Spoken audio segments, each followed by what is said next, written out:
The blank screen, the empty page, the unfilmed video. Whenever we sit down to start writing or creating anything, we're often paralyzed by a force stopping us from starting, stopping us from typing that first word, writing that first page, or filming that first video. Now, the most common question I get asked on the internet is, Ali, how are you so cool? But the second most common question is, Ali, how do you beat procrastination? And the answer is in this book, The War of Art by Steven Pressfield. He says that most of us have two lives, the life we live and the unlived life within us. And between the two is this thing called the resistance. And that is the secret to overcoming procrastination. And this is actually a surprisingly life-changing insight. And I first read this in 2017, and it actually completely changed the way that I approach life and meaningful productivity. And it kind of helped me stop being a chronic procrastinator. And so in this video, we're going to talk about 3 key points from the book that have helped me personally beat procrastination, and hopefully they can help do the same for you. Point number 1, know thy enemy. So the first question we need to address is, what is resistance? Resistance is the negative force that's actively working against us to stop us from doing the things we want to do.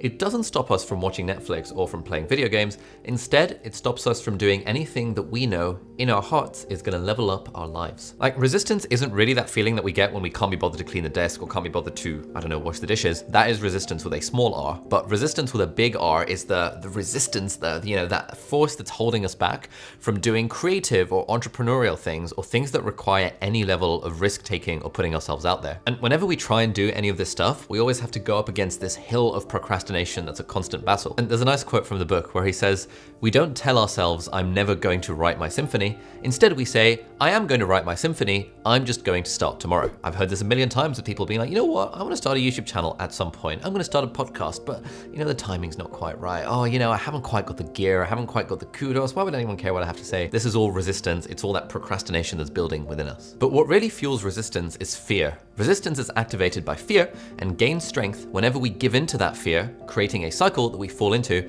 and which leads to resistance becoming even stronger as our fear becomes even greater. But as he says in the book, fear is actually a very good thing, because when we feel scared about doing something, it usually means we should just do the thing. He writes, remember one rule of thumb: the more scared we are of a work or calling, the more sure we can be that we have to do it. And in a way, resistance is that compass that points towards the thing in our life that's actually most important for us to do.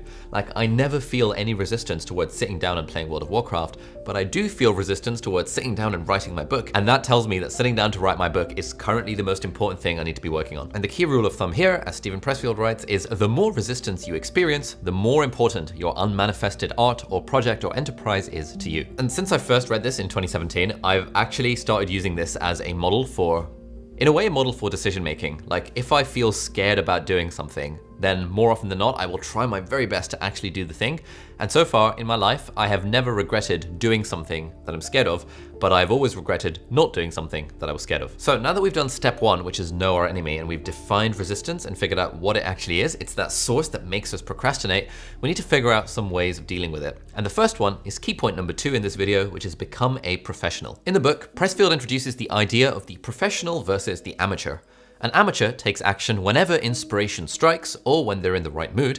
They're not committed, and the goals are focused on fun, money, and status. A professional shapes their life so that the work is a priority. They're determined and committed to succeed by following their inner drive and creative spirit. Now, our boy Steve says that the only way we can deal with resistance is if we become a professional with our work rather than an amateur. And I think it's interesting how he doesn't define professional as being someone who makes money from the thing. Because you can want to make money from a thing, but still treat it like a complete amateur. But instead, a professional is someone who does it for the sake of doing the work and takes pride in the work itself. And there's a few other traits that professionals have when it comes to doing their job. Like, if you're a professional, then you will show up every day to your job no matter what. You wouldn't just not go to work because you don't feel like it. If you're a professional, you work through adversity and you're open to criticism because you always want to improve.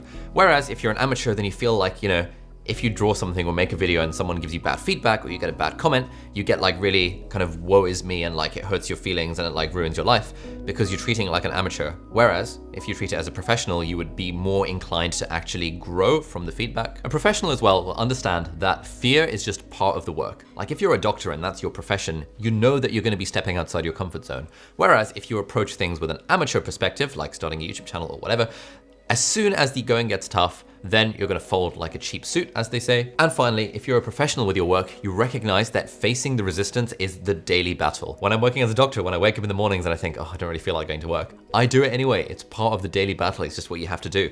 When you're a doctor and you know, someone asks you to put an IV or a cannula into a patient who you know has difficult veins, that's resistance. You're like, oh, I don't want to do this, but it's part of the work. It's part of the job. This is what I have to do. And we want to be kind of taking that sort of attitude towards our other like creative and entrepreneurial stuff. And obviously there is some level in which you can take this too far. Like being so focused on like treating your hobbies as a professional to the point where you're doing it for 8 hours a day is probably a little bit excessive. And there is certainly something to be said for not monetizing all of your hobbies, or at least not trying to make a living from your hobbies. Because like for me, a hobby is fun when it makes a bit of money, like playing the guitar. If I could get paid a bit of money to play the guitar, that would make it really, really fun. But if I was reliant on playing the guitar for earning a living, I'd be starving on the street, and it would also make playing the guitar a lot less fun. So treating our creative and entrepreneurial stuff as a professional doesn't mean it takes over our life. It just means that we're approaching it with a bit more of a professional mindset, rather than the mindset of, oh, I'll do my thing whenever I feel like it, because that doesn't really work if you're treating something like a pro. Key point number 3 is we need to banish the ego. Now, he said that once we've become a professional, the next thing we need to do is recognize the ongoing battle between the self and the ego. And the way I see this is that our ego is more focused on external events and how other people see us, whereas the self is this inner calm that we have, which is about the way that we see ourselves. When we're led by our ego, our main priority is to maintain the status of the I in the world, and we're just focused on how external events affect us, and everything is very superficial and surface level. Then we've got the self, which is made up of the individual and collective unconscious areas of our minds, which includes our dreams, intuition, visions, and aspirations. It encompasses the deepest form of who we are, and when we sit down to create, we're attempting to channel the self, because it's through the self that we can beat resistance. Now, some of this stuff is a little bit woo-woo for my liking. Like Pressfield goes on about like how creative endeavors are like a new plane of existence, and we're all striving for that, you know, plane of existence, and resistance is like the devil that gets in the way. It can go a bit woo-woo at times. It's kind of similar to like the growth mindset and fixed mindset stuff in a way. When we have a fixed mindset and we get like negative feedback or something, or we do something that we know is not very good, it really shakes us to the core, because it like damages our ego. Whereas when we have a growth mindset to something, we recognize that if we fail at something, it's just part of the process of improving over time. And another way that I think of this is when it comes to goal setting. So I found that for me, I get a lot more resistance, i.e. procrastination, when I've got goals that are based on outcomes that are outside of my control.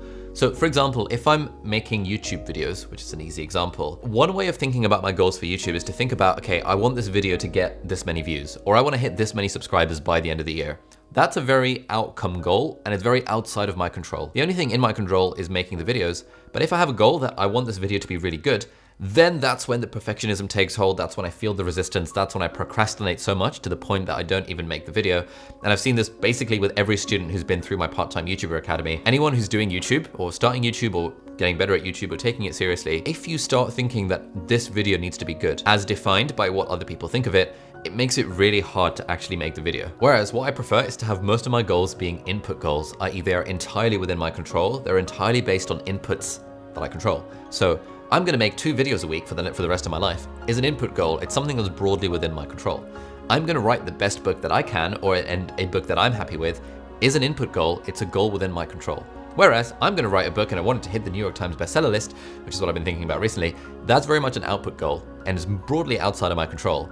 And I find that when it comes, again, to writing my book, anytime I even think of that outcome goal, I feel the procrastination, I feel the resistance, I feel the pain. Whereas when I think, you know what, my job is to just write the best book that I can, it becomes a lot easier to do. And now I've realized that for basically whatever I do, if I'm struggling with procrastination, usually it's the resistance getting in the way, and usually it's because I have some kind of outcome goal associated with the thing, which for me personally is bad. It works for some people, but I don't personally like them. Now, we've talked about 3 ways of beating procrastination. Number 1, name the enemy, i.e. the resistance. Number 2, become a professional. And number 3, banish the ego. There's a lot more really good stuff about this in the book, The War of Art, which as you can see is quite small. It doesn't take very long to read. And in fact, it only takes 2 hours to listen to, or 1 hour if you're going at double speed like I do. And you can do that on Audible, who are very kindly sponsoring this video. Now, whenever Audible sponsor my videos, I always need to pinch myself because basically beyond any other brand I work with, it is the dream one because I've been evangelizing Audible to all of my friends and anyone who listened to me for the last, I don't know, God knows how long. even when I didn't have this YouTube channel and when they weren't sponsoring my videos. And in fact, it's one of the nicest feelings in the world when one of my friends signs up for Audible and starts getting into audiobooks and tells me, oh my God, I signed up to Audible because of your recommendation, and now I'm reading the Mistborn series and my mind is blown because it's just so good. So if you want to learn more about beating procrastination, then definitely check out the War of Art audiobook. But if you're looking for fiction recommendations, which is what I personally prefer to listen to most of the time on Audible, I would 1000% recommend the Mistborn series by Brandon Sanderson. This series is narrated by a guy called Michael Kramer, who is like the best narrator in the world, in my opinion. And he's narrated the Mistborn series and the Stormlight Archive and the Wheel of Time. And these are like amazing fantasy books that I've been listening to on Audible since like 2017. And I've basically had Michael Kramer's voice in my head at all times. So if you're new to the world of audiobooks, 100% I'd recommend the Mistborn series by Brandon Sanderson. The first book of that is The Final Empire. And I started listening to that in 2017. And it's completely changed my life because now Brandon Sanderson is my favorite author. And I freaking love listening to fantasy books on Audible. Another really good one to try is Stardust by Neil Gaiman. You might have seen the film. It's a pretty good film. But the book is even better, and it's a really nice love story, and it's just like narrated very well by Neil Gaiman himself. To get started with a totally free 30-day trial in which you can get one free audiobook to listen to, please head over to audible.com/Ali Abdaal, and then you can sign up for your 30-day trial, get your free audiobook. I'd recommend The Final Empire by Brandon Sanderson, or Stardust by Neil Gaiman if you want to go fiction, or The War of Art if you like the topic in this video and you want to learn more about how to beat the resistance. And honestly, of the 100+ apps that I subscribe to, I always say, even when they're not sponsoring my videos, I always say that Audible is the single subscription that I would hold on to above all else. I would even cancel my Netflix subscription and my World of Warcraft subscription if I had to, in order to just subscribe to Audible as the only thing, because the amount of value it's added to my life in terms of how little I pay for it each month is just absolutely astronomical, and probably the most cost-effective thing that I own in my life. So if that sounds up your street and you want to get into the world of audiobooks and join me on this journey of listening to audiobooks forever, then head over to audible.com/Ali Abdaal to get your 30-day free trial and a free audiobook. Anyway, I want to end with a quote from the book where he says, "Never forget, this very moment we can change our lives. There never was a moment, and never will be, when we are without the power to alter our destiny. This second, we can turn the tables on resistance." Now, this book had a pretty profound effect on my life and my creative and entrepreneurial journey. And if you like this video and you want to check out my thoughts on more books that have really impacted my life, then check out this short playlist over here. The first video in it is about 3 books that changed my life, and then we've got a few other very short videos summarizing some of the other books that I loved and have really helped me in life. So thank you so much for watching. Do hit that subscribe button if you aren't already, and I will see you next time. Good night.